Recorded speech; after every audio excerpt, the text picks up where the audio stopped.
மங்களூர் என்ற கிராமத்தில் 4 நண்பர்கள் வாழ்ந்து வந்தார்கள். காளி, மீனா, ரவி, சுனில் ஆகிய 4வரும் பள்ளி விடுமுறைகளில் தங்கள் காலத்தை கிராமத்தின் சுற்றியுள்ள புல்வெளிகளில், ஆற்றங்கரைகளில் மற்றும் மரங்களின் கீழ் விளையாடி கழிப்பது வழக்கம். ஒரு நாள் 4வரும் ஆற்றங்கரையில் கண்ணாமூச்சி விளையாட முடிவு செய்தனர். காளி கண்ணை பொத்திக்கொண்டு மீனா, ரவி, சுனில் ஆகிய 3வரையும் தேடணும். காளி கூறினான், நான் கண்களை மூடிக்கிறேன், நீங்கள் எல்லாம் ஒளியுங்கள் என்று கூறினான். பிறகு மீனா, ரவி, சுனில் ஆகிய 3வரும் ஒளிந்து கொண்டனர். மீனா ஒரு பெரிய மரத்தின் பின் ஒளிந்திருந்தாள்.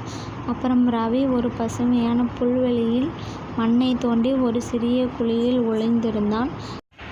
சுனில் ஒரு கல்லின் பின்னால் ஒளிந்திருந்தான். மேலும் இந்த வீடியோவை தொடர நம்ம வீடியோவை லைக் பண்ணிடுங்க, சப்ஸ்கிரைப் பண்ணிடுங்க.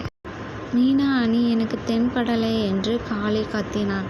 பிறகு காளி மீனா ஒளிந்திருக்கும் மரத்திற்கு அருகில் சென்றபோது மீனா சிரித்து கொண்டே வெளியில் வந்தாள்.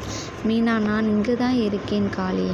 காளி, சரி வா, நான் எனக்கு உதவி பண்ணு, ரவி மற்றும் சுனிலை தேட. மீனா மற்றும் காளி சேர்ந்து தேடுவதில் ரவியை கண்டுபிடித்தனர். பிறகு ரவி ஒளிந்திருந்த இடத்தில் அந்த கல்லின் துளையில் ஒரு பழைய நாணயம் கிடைத்துள்ளது.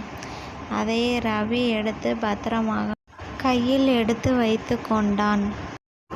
பிறகு மீனா, காளி, ரவி 3வரும் சுனிலை தேடத் தொடங்கினர். சுனில் எங்கே ஒளிந்திருக்கிறான் என்று யூகிக்க முடியாமல் குழம்பினார்கள். அப்போது சுனில் பளிங்கு கல்லின் பின்னால் இருந்து வெளியில் வந்து, நான் இங்குதான் இருக்கிறேன் என்று கண்டுபிடிக்க முடியவில்லையா, ஹஹா என்று சிரித்தான்.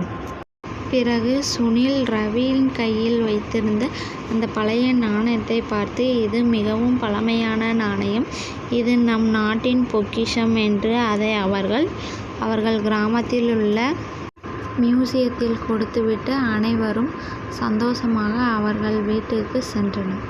வீடியோ பிடிச்சிருந்தா வீடியோவை லைக் பண்ணுங்கள், ஷேர் பண்ணுங்கள், சப்ஸ்கிரைப் பண்ணுங்கள். அப்படியே பக்கத்தில் இருக்க பெல் ஐக்கானையும் கிளிக் பண்ணுங்கள். பாய்.